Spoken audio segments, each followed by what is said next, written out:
బైకును తొలగిస్తే 19 మంది బతికేవారు.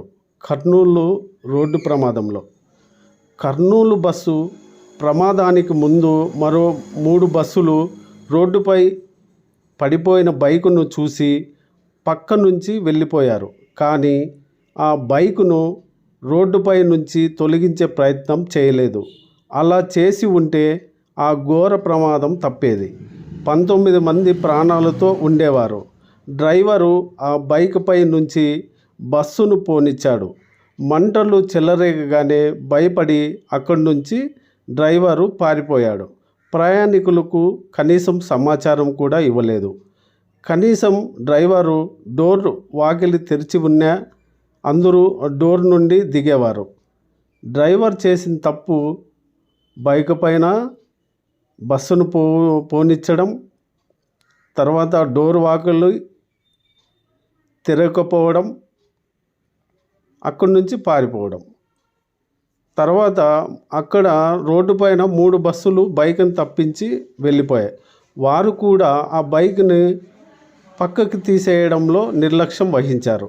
ఇలా చేయడం వల్లనే 19 మంది సజీవ దహనం అయ్యారు. డ్రైవరు చేసిన తప్పు చాలా పెద్ద తప్పు. ఎంతోమంది ప్రాణాలు కాపాడాల్సిన డ్రైవరు అతనే భయపడి పారిపోవడం వెనుక ఇది చాలా ఘోరంగా జరిగిందని చెప్పవచ్చు.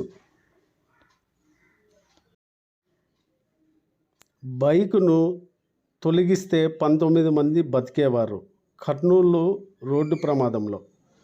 కర్నూలు బస్సు ప్రమాదానికి ముందు మరో 3 బస్సులు రోడ్డుపై పడిపోయిన బైకును చూసి పక్క నుంచి వెళ్ళిపోయారు. కానీ ఆ బైకును రోడ్డుపై నుంచి తొలగించే ప్రయత్నం చేయలేదు. అలా చేసి ఉంటే ఆ ఘోర ప్రమాదం తప్పేది. 19 మంది ప్రాణాలతో ఉండేవారు. డ్రైవరు ఆ బైక్పై నుంచి బస్సును పోనిచ్చాడు. మంటలు చెలరేగగానే భయపడి అక్కడి నుంచి డ్రైవరు పారిపోయాడు. ప్రయాణికులకు కనీసం సమాచారం కూడా ఇవ్వలేదు. కనీసం డ్రైవరు డోర్ వాకిలి తెరిచి ఉన్నా అందరూ డోర్ నుండి దిగేవారు. డ్రైవర్ చేసిన తప్పు బైక్ పైన బస్సును పోనిచ్చడం, తర్వాత డోర్ వాకిలి తెరవకపోవడం, అక్కడి నుంచి పారిపోవడం. తర్వాత అక్కడ రోడ్డు పైన 3 బస్సులు బైక్ని తప్పించి వెళ్ళిపోయాయి. వారు కూడా ఆ బైక్ని పక్కకి తీసేయడంలో నిర్లక్ష్యం వహించారు. ఇలా చేయడం వల్లనే 19 మంది సజీవ దహనం అయ్యారు. డ్రైవరు చేసిన తప్పు చాలా పెద్ద తప్పు.